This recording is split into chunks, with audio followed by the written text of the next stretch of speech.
So obviously I was out all last week. I ran the Q&A videos and I hope everybody liked that. Traffic looked pretty good on everything. But obviously being out for a week, I missed some pretty big news. And here's one story. May not be the biggest thing that happened in the last week, but it sure as hell is something that I absolutely wanted to talk about. Now, before I get into this one, let me preface this. 2 weeks ago, before I had left for my conference, Forbes came out with their annual list of the wealthiest Americans, and notably absent from that list for the first time in decades was Mr. Donald J. Trump, former president of the United States. And being left off that list was hurtful to Donald Trump. Being on the Forbes Wealthiest Americans list is something that Donald Trump brags about each and every single year. I mean, it's something he talks about. It's something that he's actually sued people, by the way, for saying he has less money than he claims to have. So not being on that list was a big blow to Donald Trump's ego. And it took him a while. Like, he did not immediately come out with his statement attacking Forbes, predictably, for keeping him off the list. It actually took him about a week before he finally mustered up that courage to go out there and go totally berserk against Forbes.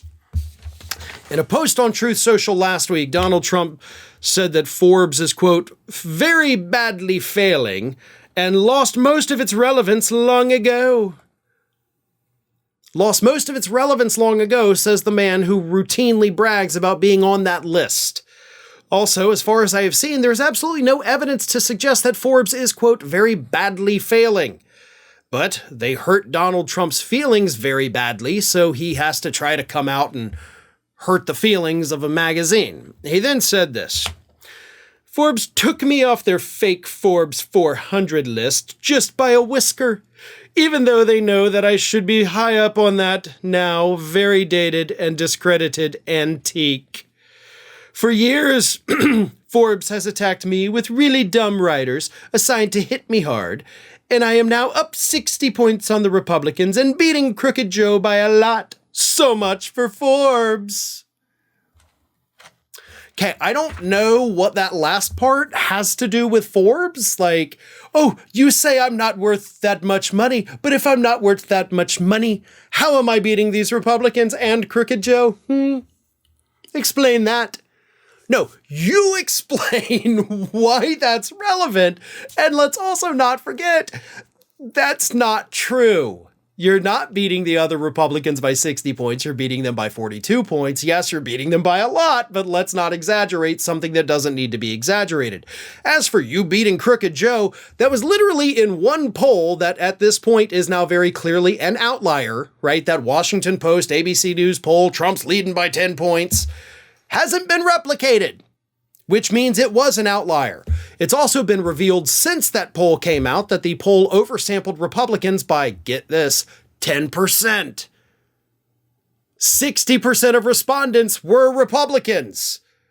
So if you're oversampling Republicans by a vast majority of the total respondents, and you still only beat him by 10 points, that means in a real poll, you're probably still losing by anywhere from 5 to 10 points. So just FYI, that's how things work, folks, based on my, training in conducting political polls. So there's that. So you're not even doing that. But let's get back to the heart of the matter. You're not on the list. And you're like, I don't even care. It's an antique. And I only lost by a whisker. Because, yes, it was $300 million of net worth that Trump missed the mark by. Do you know where it came from? Here's what's interesting. Forbes did not demote him off of the list because of what's been revealed in the New York fraud trial. Like, that's not what happened. What happened, according to Forbes, was that they looked at the valuation of Trump Media and Technology Group, right? Trump's organization that owns Truth Social. And they saw that that group had lost so much value and so much money, and 2 years later still had not been purchased by Digital World Acquisition, which doesn't seem like it's even going to happen now. And they said, look, you own a property here, Trump Media and Technology Group, It's crap. You had hundreds of millions of dollars in it, hundreds of millions expected to be made from it, that hasn't materialized. Like, we have to subtract that from your net worth because you made a thing that had value and then the value plummeted. So the real irony is that Donald Trump's beloved Truth Social is what kept him off the Forbes list of wealthiest Americans. Hey everyone, this is Aspen. And did you know that for the low cost of $0 per day, you can subscribe to the Fair and Balanced YouTube channel. We also encourage you to like, comment, and share. But again, click that subscribe button and help Aspen not be so grumpy.